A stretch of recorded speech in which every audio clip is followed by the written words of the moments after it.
الفاتحة. بسم الله الرحمن الرحيم. الحمد لله رب العالمين الرحمن الرحيم مالك يوم الدين. إياك نعبد وإياك نستعين اهدنا الصراط المستقيم صراط الذين أنعمت عليهم غير المغضوب عليهم ولا الضالين. بسم الله الرحمن الرحيم. فهو الله أحد الله الصمد لم يلد ولم يولد ولم يكن له كفوا أحد. بسم الله الرحمن الرحيم. قل هو الله أحد الله الصمد لم يلد ولم يولد ولم يكن له كفوا أحد. بسم الله الرحمن الرحيم. قل هو الله أحد الله الصمد لم يلد ولم يولد ولم يكن له كفوا أحد. لا إله إلا الله الله أكبر. بسم الله الرحمن الرحيم. قل أعوذ برب الفلق من شر ما خلق ومن شر غاسق إذا وقب ومن شر النفاثات في العقد ومن شر حاسد إذا حسد. لا إله إلا الله والله أكبر. بسم الله الرحمن الرحيم. قل أعوذ برب الناس ملك الناس إله الناس من شر الوسواس الخناس الذي يوسوس في صدور الناس من الجنة والناس. لا إله إلا الله والله أكبر. بسم الله الرحمن الرحيم. الحمد لله رب العالمين الرحمن الرحيم مالك يوم الدين.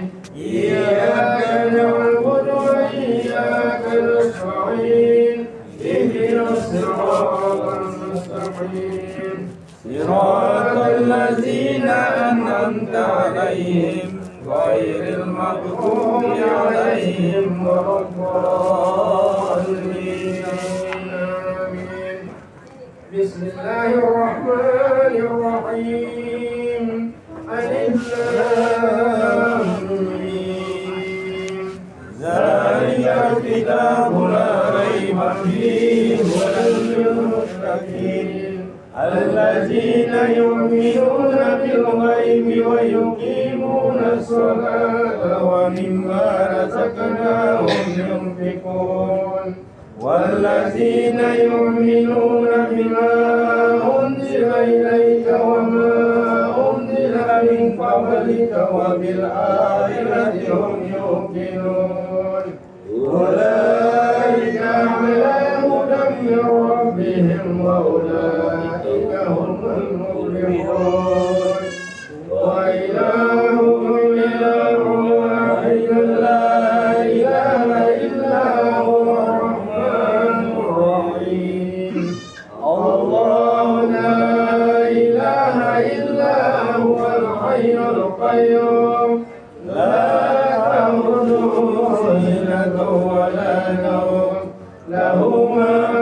السماوات وما في الأرض من ذا الذي يشفع عنده إلا بإذنه يعلم ما بين أيديهم وما خلفهم ولا يحيطون بشيء من علمه إلا بما شاء ورسله لا نفرق بين أحد من رسله وقالوا سمعنا وأطعنا غفرانك ربنا وإليك المصير لا يكلف الله نفسا إلا وسعها لها ما كسبت وعليها ما اكتسبت ربنا لا تؤاخذنا إن نسينا أو أخطأنا ربنا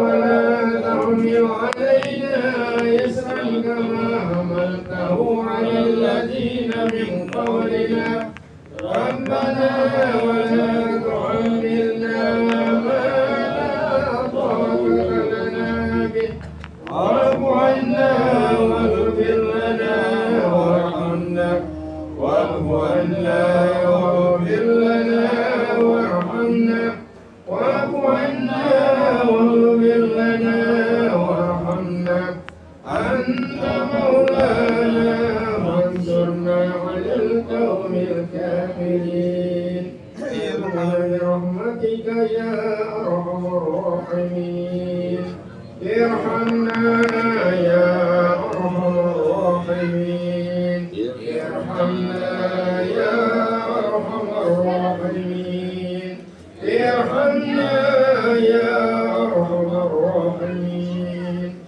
رحمة الله وبركاته عليكم أهل البيت إنه حميد مجيد إنما يريد الله ليذهب عنكم الرجس أهل البيت ويطهركم تطهيرا إن الله ملائكته يصلون على النبي يا أيها الذين آمنوا صلوا عليه وسلموا تسليما اللهم صل أفضل الصلاة على أسر مخلوقاتك نور الهدى محمد وعلى آله وصحبه وسلم عدد معلوماتك ومداد كلماتك كلما ذكرك الذاكرون وغفل عن ذكرك وذكره الغافلون اللهم صل أفضل الصلاة على أسر مخلوقاتك صمت الضحى محمد وعلى آله وصحبه وسلم عدد معلوماتك ومداد كلماتك كلما ذكرك الذاكرون وغفل عن ذكرك وذكره الغافلون اللهم صل أفضل الصلاة على أسر مخلوقاتك بدر الهدى محمد وعلى آله وصحبه وسلم عدد معلوماتك ومداد كلماتك كلما ذكرك الذاكرون وغفل عن ذكرك وذكره الغافلون اللهم صل وسلم على سيدنا محمد وعلى آله وصحبه وسلم رضي الله تعالى عن سادات أصحاب رسول الله أجمعين حسبنا الله ونعم الوكيل نعم المولى ونعم النصير لا حول ولا قوة إلا بالله العلي العظيم أستغفر الله العظيم أستغفر الله العظيم أستغفر الله العظيم الذي لا إله إلا هو الحي القيوم وأتوب إليه أفضل ذكر فاعلم أنه لا إله إلا الله لا إله إلا الله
Subhanallah